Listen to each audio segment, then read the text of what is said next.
कागवाड तालुक्यातील मंगसो येथील प्रसिद्ध श्री मार्तंड भैरव मल्लय्या देवस्थान मंदिरावर तब्बल 236 वर्षानंतर कलशारोहण सोहळा अत्यंत भक्तिमय वातावरणात पार पडला। भाविक आणि पवार देसाई घराण्याच्या पुढाकारातून रविवारी दुपारी हा ऐतिहासिक सोहळा संपन्न झाला। मंदिराच्या शिखरावरील जुना कलश जीर्ण झाल्यामुळे नवीन कलश स्थापनेचा निर्णय घेण्यात आला होता। यासाठी गेल्या 3 दिवसापासून विविध धार्मिक विधी, पूजा आणि कार्यक्रमाचे आयोजन करण्यात आले होते। रविवारी भाविकांच्या मोठ्या उपस्थितीत नव्या कलशाची विधिवत पूजा करून मंदिराच्या शिखरावर कलशारोहण करण्यात आले। या मंदिराला सुमारे 1228 वर्षाचा प्राचीन इतिहास लाभलेला असून मंगसोई परिसरातील हे प्रमुख धार्मिक केंद्र मानले जाते। मंदिराचे विश्वस्त उज्ज्वलसिंह पवार देसाई, विक्रांतसिंह पवार देसाई आणि तिच्या कुटुंबियांनी 2 वर्षापूर्वीच कलश स्थापनेचा संकल्प केला होता।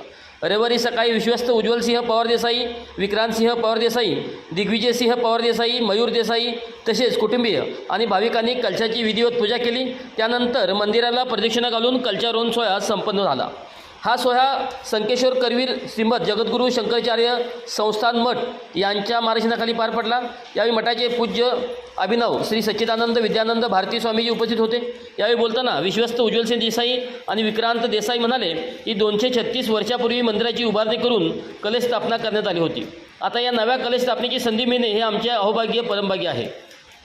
यावेळी स्वामीजी यांनी मंगसोईचे रघुनाथ शास्त्री देशिंगकर यांनी मंदिराचा इतिहास आणि धार्मिक महत्त्व यावर प्रकाश टाकला।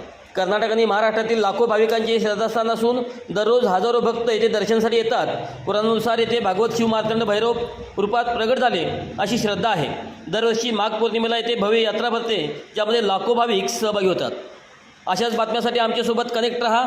चांगलं न्यूजला लाईक करा, शेअर करा, सबस्क्राईब करा व कमेंट्स करायला विसरू नका। मंगसोईहून आमचे प्रतिनिधी सचिन पाटील।